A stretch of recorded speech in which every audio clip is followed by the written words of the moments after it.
Chris from Leisure Games. I'm here with you today for your Kickstarter news and roundup. Man, I recorded a total thing earlier today. I was all set to go and edit it, and it was going to be out there, and I had a couple great scoops of information, and the video file disappeared. So I got scooped on a couple things that I have seen up on a few news threads now, but I'm going to talk about them anyway because I haven't looked at them. I don't know what other people are saying. So anyway, today I am representing the Boba Bat Fett Man, or Boba Man, or Bat Fett, whatever you want to call it. Just something for you to be aware of more than anything else. Today's video actually is brought to you by the letter T. And why the letter T, you may ask? Because it's brought to you by Tumbling Dice. Tumbling Dice, a dexterity game guaranteed to give you and your friends math fits. Got it yesterday in a math trade, actually. Probably the biggest math trade I've had so far. Played it with my 5- and 6-year-old. Super easy, super straightforward. It's probably the illegitimate child of crokinole, if you will. But it's a lot of fun, and you're flicking dice. I mean, if you know anything about me and what I've said in the past videos, I love dice. So this is just another way to do dice for me. So great game. Probably talk about it more in depth at a later video, but hey, no worries. Let's get right into it. As always, opinions are my own, and no outside influences, no paid, nothing like that. Here we go. First up today is Etherfields. In case you have not seen it in your feeds, in your media, in your social networking, whatever you do from that side of things, Etherfields, Awaken Realms is most ambitious project at date so far, if you will, is delivering right now. It's in the process of being brought to backers, and a few videos have popped up already. I saw Quackalope had a video, or actually he had a photo of it on Twitter showing that he got his box. Dice Tower actually has a video here on Board Game Geek with their unboxing. Go ahead and watch that if you want the components and you want to see what's in there. Me personally, I'm not for spoilers. If you don't know anything about Awaken Realms, it's a cooperative, sort of legacy-esque deck building game with lots of mysteries, with lots of interesting aspects. A little bit of a narrative too, a little bit of a tile exploring like Tainted Grail. The art is absolutely fantastic. These miniatures are absolutely amazing. It's going to change to things as you go along in your deck. So the deck legacy aspect, I think, is really intriguing. It's up in the air. I think it's going to be amazing personally, but not a lot is known. And there's not a lot of information out there. They were not very open with what it's actually going to be like because it was going to spoil a lot of things. And personally, I'm a fan of keeping things not spoiled. So I'm not going to watch an unboxing until I get it. My only regret is not getting the sun-dropped miniatures. Here are your little character standees. But for me, personally, I wish I could have gotten a little bit more of the sun-drop. Now, for that, unfortunately, I'm actually going to be probably trying to paint some of these myself at some point. As bad as a painter as I am, having never done it before, but I ordered a paint set off of Kickstarter a couple months ago, and it should be arriving in the next couple months. And what really prompted me was I'm going to be doing, or trying to do, Marvel United with my 6.5-year-old, almost 7-year-old by that point, by the time we get it. So that's going to be sort of a bonding project, and for me, that's going to be really awesome because he loves art. I'm horrible at it. I'm math and science. He loves art, though, and he's probably going to be better than me at it. So anyway, Etherfields is delivering. You're going to see it on the hotness. You're going to see it on everyone's radar. People are going to be trying to buy it. People are going to be scalping it for extraordinary prices. It's going to be everywhere. You'll see it soon. Now, why am I starting off the video with this? Because this ties in directly to the scoop that I wanted to bring to you, but unfortunately I think I've gotten beaten now, is Etherfields has sort of prompted an discussion about Awaken Realms in general. And the important thing that I'm going to talk to you about here with Awaken Realms is their next game. It's ISS Vanguard. And why am I talking about ISS Vanguard, a project that is essentially not even known to any extent on the board gaming community? Now, the reason I'm talking to you about it is because it's sort of your 4X minus the 4th X. They've said it's going to be exploration. It's going to be like No Man's Land or No Man's Sky or whatever that game was for consoles and PCs, where you basically went out and you explored and you colonized and interacted, but there's very little or next to no fighting. And so it'll be very interesting to see how they do it from that side of things and what it actually entails when you're going to get it. Now, this guy right here, Marcin Swarkot, he is the lead guy over there at Awaken Realms. And why is that important? It's important because a few days ago, on September 30, this message appeared on the ISS Vanguard Facebook page. You had Man vs. Meeple. They did a live unboxing, and they commented on there. And this was just sort of the crack that opened Pandora's box, if you will. Is ISS Vanguard not coming to Kickstarter, but possibly some other platform? They were wondering if this was a mistake or is that a spoiler? And he actually goes into comment here, if we can pass the weird GIF that whatever someone did. He actually responds, and this is another reason why I love Awaken Realms, is they interact with their backers, their customers, their supporters, and I love it. They are great. They are one of the great companies about doing that. Say whatever you want about their games. No info yet, but by the end of this week or next week, you guys are going to have an answer. So why is that such a big deal? Because if you look at what Awaken Realms has done, is they have really been avant-garde with their games. They have multiple games now under their system: Tainted Grail, Nemesis, Lords of Hellas, Edge Dawnfall, The War of Mine, Etherfields, The Great Wall of China. All of these games are sort of pushing the limits, pushing the boundaries. And ISS Vanguard is going to be no less in that extent. But they are getting millions and millions of dollars. And they're looking at it, I think, from a potentially, why are we giving Kickstarter a cut when we have the backing and the following and we could be taking that elsewhere? And rumor is that maybe they're going to be going on GameFound. And sort of like they did with creating their own pledge manager, and that they've now sorted it out and given it to other people for use. Are they going to be doing their own crowdfunding platform so that Kickstarter doesn't get a cut? And frankly speaking, this is game changing. This is news of the year for board games or tabletop games in general, because it is just that massive if they're actually able to go ahead and do this and be successful. Now, if they're going to be successful, though, they're going to have to attract some of those other big money, big property developers, publishers, designers to follow them. They have the ability to do that. They have the influence to do that. It's just to see it will happen. And I don't know. I really don't know. I'm intrigued. I love the idea of it.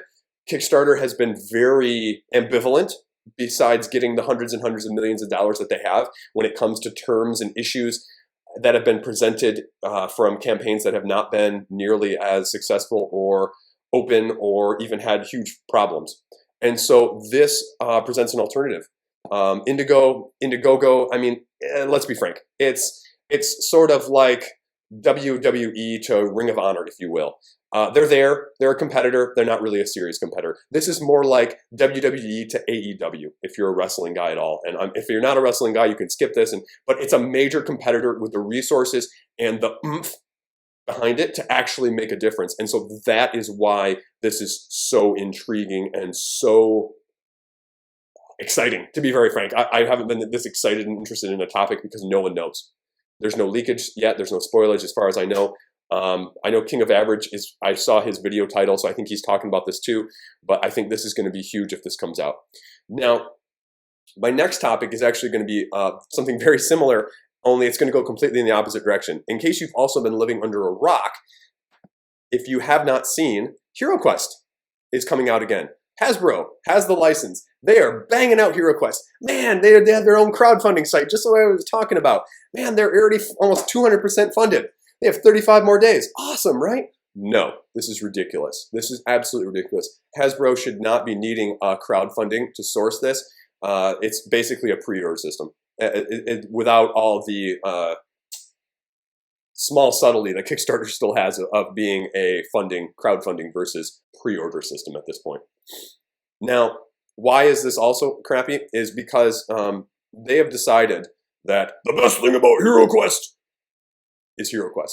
Not revamping it, not changing it at all, not trying to compete with other products on the market. And if you were like me, who has no emotional attachment, no childhood attachment to this, I never played it. I never even knew about it until after I got in the hobby. So for me, it does nothing. And they've said basically we're not really changing a whole lot in terms of gameplay.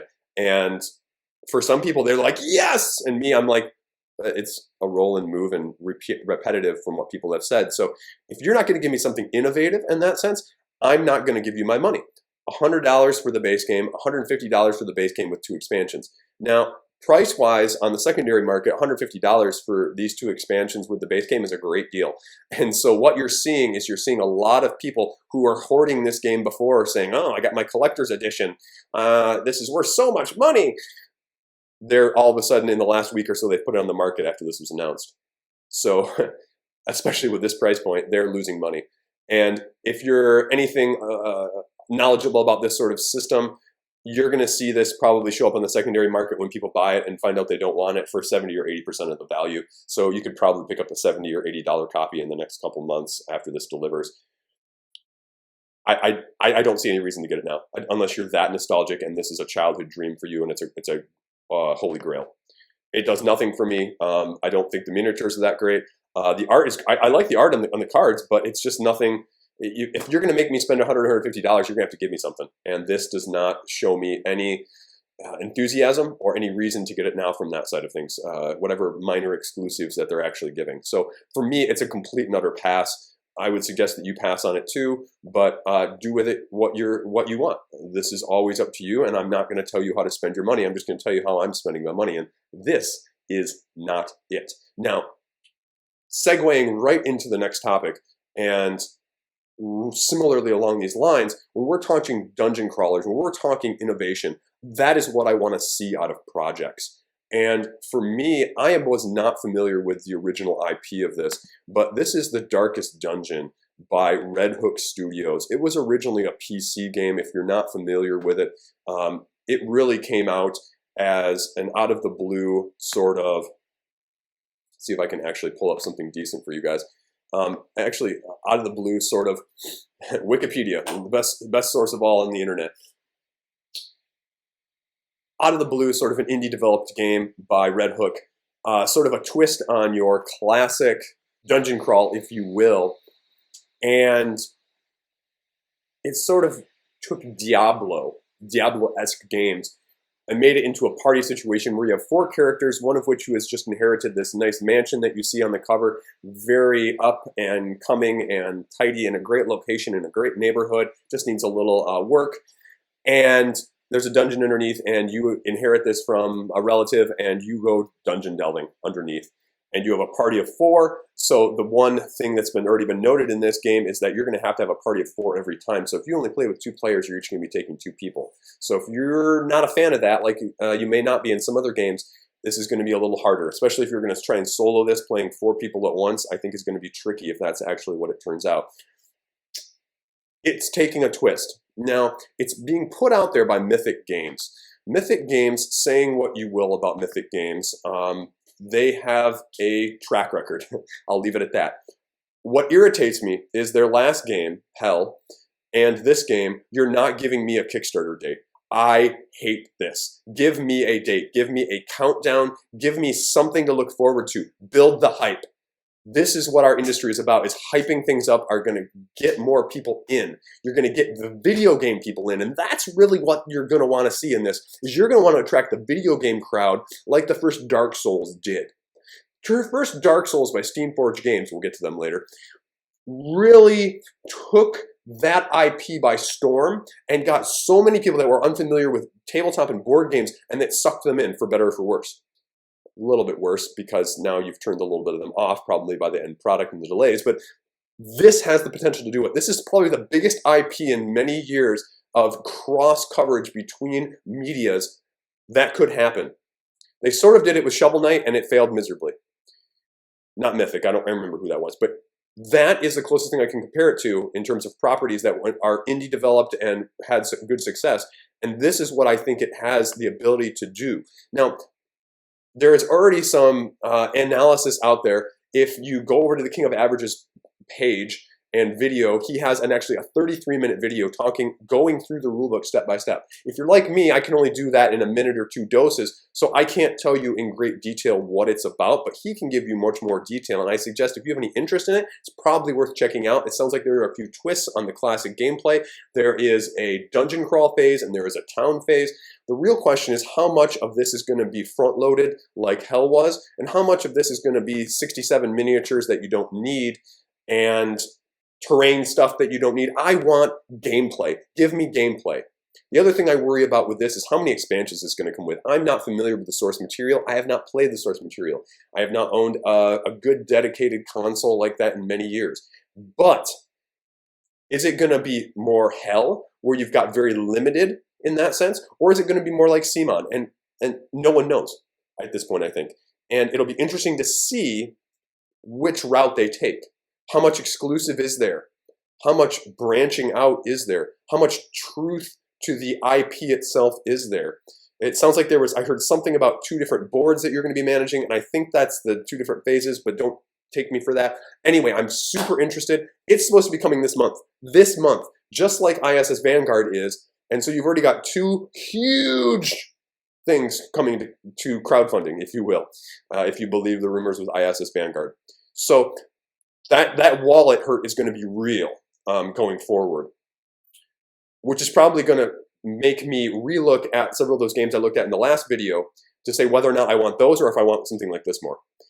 That being said, I'm already getting Machina Arcana expansion, and is this going to take the place of another dungeon crawl? Because Etherfields, dungeon crawlish. This, dungeon crawlish. ISS Vanguard, crawl-ish, sandbox-ish.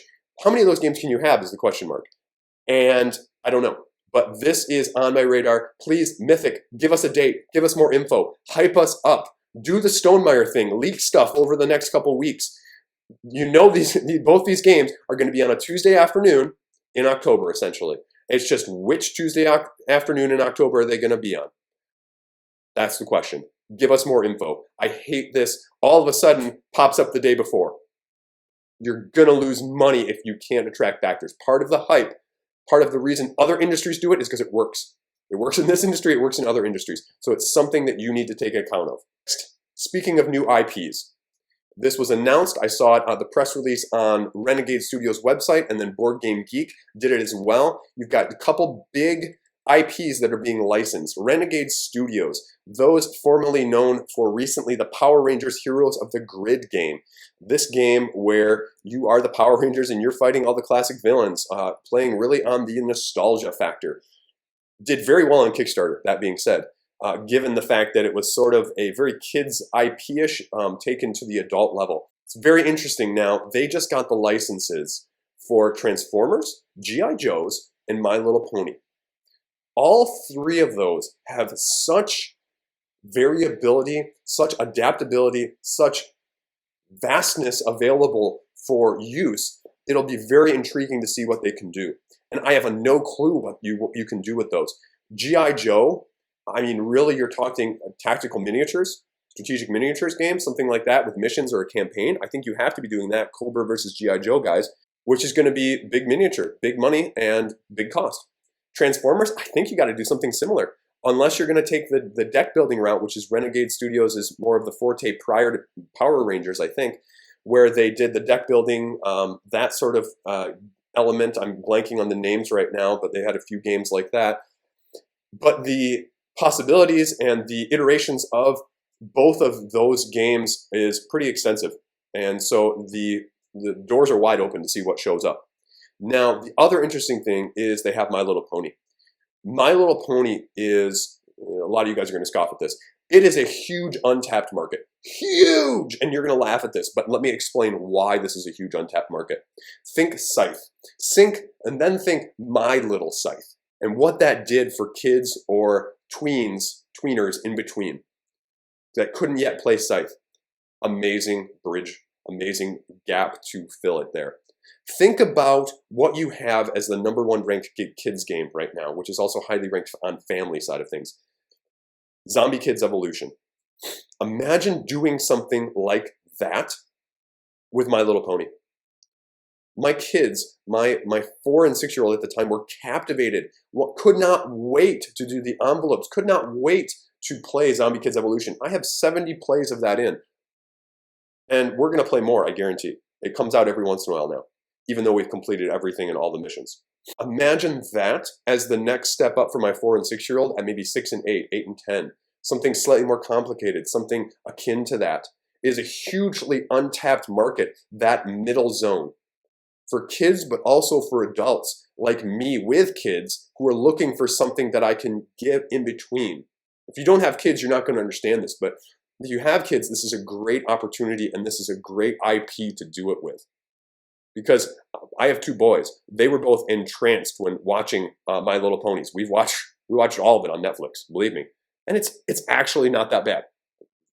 I know, my credibility is on the line here, but it's not that bad. So it's something to think about. It's something to be aware of, and I'm intrigued to see what they do with it. Whether or not it's something for me is a whole other issue, but I'm intrigued to see what they do with it.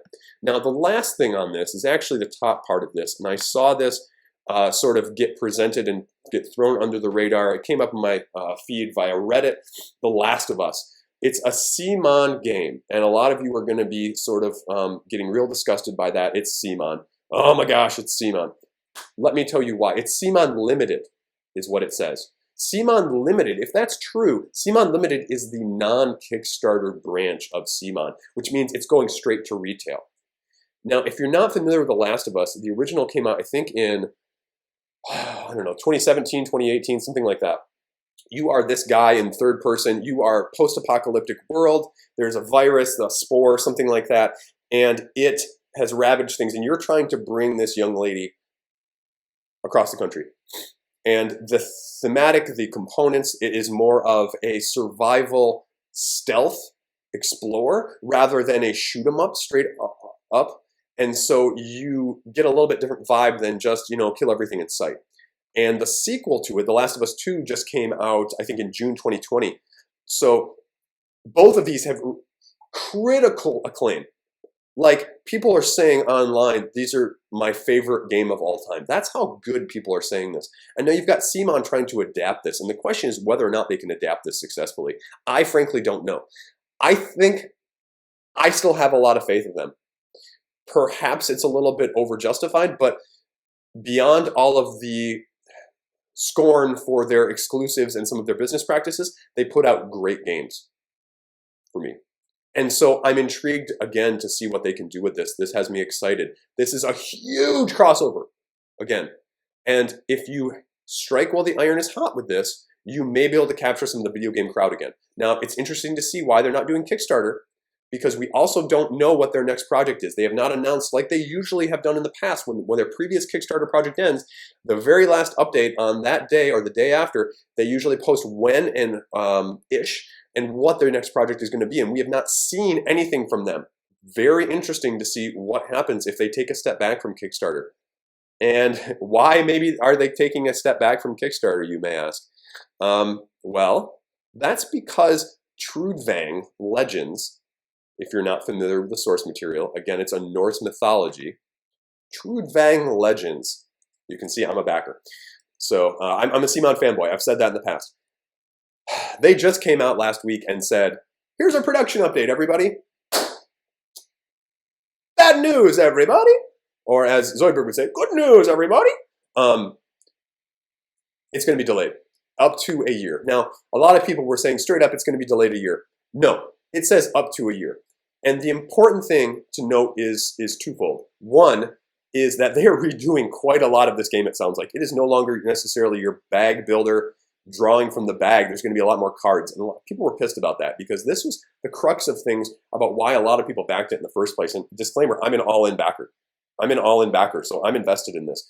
People were demanding, and I'm sure if I went to the comment section, either on this update or the general page, you're going to see people demanding responses and demanding refunds. Me personally, I'm still all in because I think the IP is unique enough and I love the idea either way, and I trust them, especially with the people that they have doing it. Now, that's the second point is not only are they saying that they're redoing it, but they said they've actually got, these are the free tokens that you're going to get as compensation, whatever, don't really care either way, that they have a team in place already. And so for me, that speaks to something, and that speaks to something that they have not been transparent about in the past. And these are not people that are unknowns. You can see their pedigrees, working on role-playing designs and board games in the past, War of the Ring, Age of Conan, The One Ring, Lex Arcana. So things that are known properties. So that's really good. And you also have Umberto Pignatelli,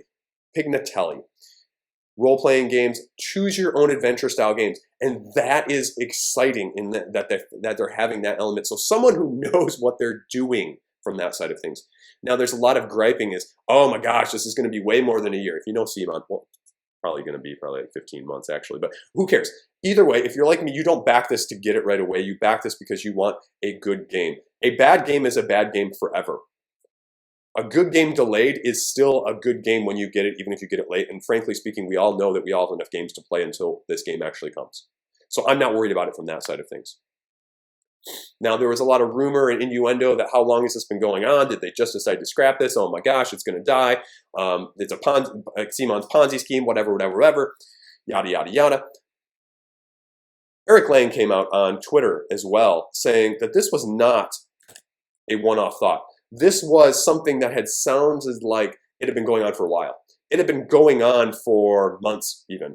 And so this is not something that they just did September 30, September 27, September 15. This has been going on for a while, because if the design flaw is that big and that pervasive and it's going to prevent it from being the game that we all hope it could be, then you just got to start over. I hate saying that. I agree though, and this is the main point I will bring about Kickstarters with this project before moving on, is that Kickstarter projects need to be closer to production and retail than they have been in the past. I do not like this 15, 18, 21 months delay. You're coming to get my money, have a better product closer to production. Come on, it's ridiculous now with some of this stuff. I'm still waiting for Millennium Blades Collusion. I'm looking at you, Level 99 Games. I'm looking at you. Speaking of Level 99 Games though, Sakura Arms. Level 99 Games sat around their board table over the past couple of months, and they said to each other, you know what, guys, we don't have enough two-player battling games. So what we need to do is we need to get another IP, another game under our belt, because BattleCon and Exceed are not enough by themselves. And so they went up and they picked up the rights and the availability of Sakura Arms, which is a Japanese game of battling that is a little bit different. And if you looked up Sakura Arms on Board Game Geek, what you're going to find is that they actually have 3 listings now for the 2021 game. And each box, it looks like there's going to be 6 goddesses. And what you do is you combine 2 goddesses into one deck, and you're playing on the battlefield. So there's a little bit of a tactile back and forth as well. And you're going to be playing your cards back and forth in order to beat your opponent. And so it's interesting, and it'll be interesting to see the price point and what they do with it. Now, this is already a well thought of game, so they're not taking and making anything new. They're taking an established game that people have been importing for years. As you can see on the text on these cards, it's all Japanese. So people have been able to sleeve them and put it in English translations or interpretations, but they have not been able to actually get the game themselves otherwise. And so to have this is really something to be excited about if you're like me. Now, the ability to get 2-player card games that need repeated play over time to the table, that's a whole nother issue. I won't talk about that, owning a few of those anyway. Let's not get myself too deep in a rabbit hole. But I know a lot of people are not a fan of this art in the first place, and if you're not, there's probably nothing new from that side of things. It's the anime style, so if that's your thing, great. If it's not, then you're probably going to pass. But if you've looked at Yomi, if you've looked at BattleCon, if you've enjoyed Exceed, this is another in those lines of very well thought of. If you ask people online their top dueling games, those 4 names are going to be the ones that come out. So that's the important thing, and that's why this is so interesting and cool from that side of things. Speaking of big IPs and companies with track records, we're going to go sideways here a little bit, and we're going to take a look at another one that is very interesting and controversial. SFG, I don't know, I didn't mention them earlier, but they are notorious now in good ways and not so good ways. I mentioned that they had the Dark Souls property, the Resident Evil as well, and the Horizon Zero Dawn is just coming to backers right now. And they recently acquired, as of about a month and a half ago, the news of one of the other big IPs available for crossover that people have been drooling at to be able to get to the tabletop in some way is Monster Hunter World. And so you can see the art here is just tremendous. And this is a classic game of sandbox, go out, hunt monsters, kill monsters, and then use the materials you get there to upgrade yourself, your abilities, your gear, and to go from there. Now, this article actually says it's cooperative multiplayer. Based on this article from Polygon, it's saying that's going to be about in the $100 range. Now, the interesting thing about this with Steamforged Games and their latest game, Horizon Zero Dawn, and why we should be excited and as well as concerned is they've clearly adapted some of the bigger bosses, the bigger monsters into their own theme, their own ability, their own standalone portion of things. Now, the concerning thing at the same time is their track record. Dark Souls sucked in a lot of people, like I said earlier, but the product turned off a lot of people as well. The miniatures for Horizon Zero Dawn right now are a mixed bag. It sounds like, from what backers getting their core box finally, that some of the miniatures are not that as detailed as the renders would have made them believe, and so they're a little put down by that. Now, the plus side is that they say the game actually is pretty decent itself.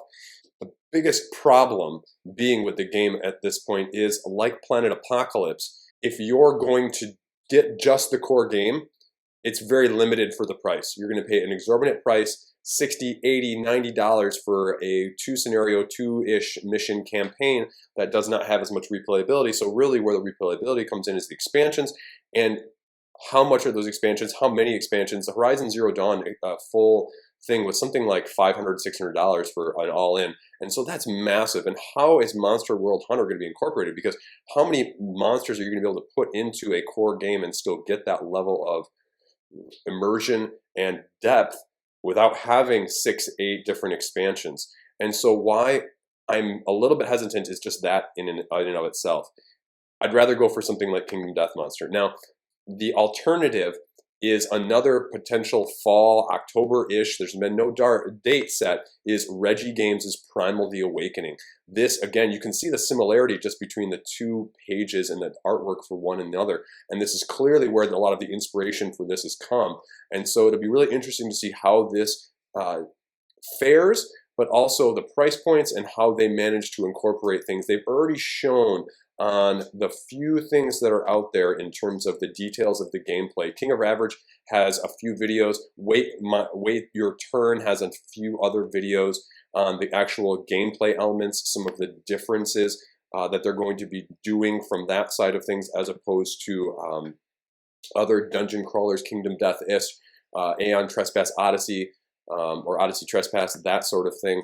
And so the things that are out there are already really unique. They've got a unique art style already. You've got different weapons, different types of weapons, different combat. I think they're using something like a circular rondel combat. So it'd be really interesting to see from that side of things how it differs. This one is hugely on my radar, and I'm allocating money for this one already, and it's just going to be great. The hardest thing is, like always with these, is getting it to the table and finding the dedicated time and group for it. So I'm super excited by this one, actually, and rumor has it it's supposed to be in the next month or two, but I also wouldn't be surprised that the guys out of Reggie Games are from Italy, and so they already delayed it once. It was supposed to be earlier, but because of the pandemic, they had to delay it, and so there's been no date yet. So we'll wait and see what shows from that side of things. Last up is Catacombs, an expansion to Catacombs. I think it's supposed to be a standalone, but also go together with the base game that's already out there by Elzra. The designers posted on the Board Game Geek forums that this is going to be coming soon. Again, a date unknown. Please, people, how many times do I have to shout this out? Give me a date. I want more hype. You're going to get more backers if you give more time for people to be aware and to budget. That being said, this is a dungeon crawl-esque dexterity game. You combine Crokinole and a dungeon crawler. You're flicking your little hero around to beat the DM who's controlling the monsters. This is a game where it really is not the DM bad guy, whatever you want to call him, holds back, that he can actually go full force and still easily get his butt kicked if he doesn't, having played it, having owned it.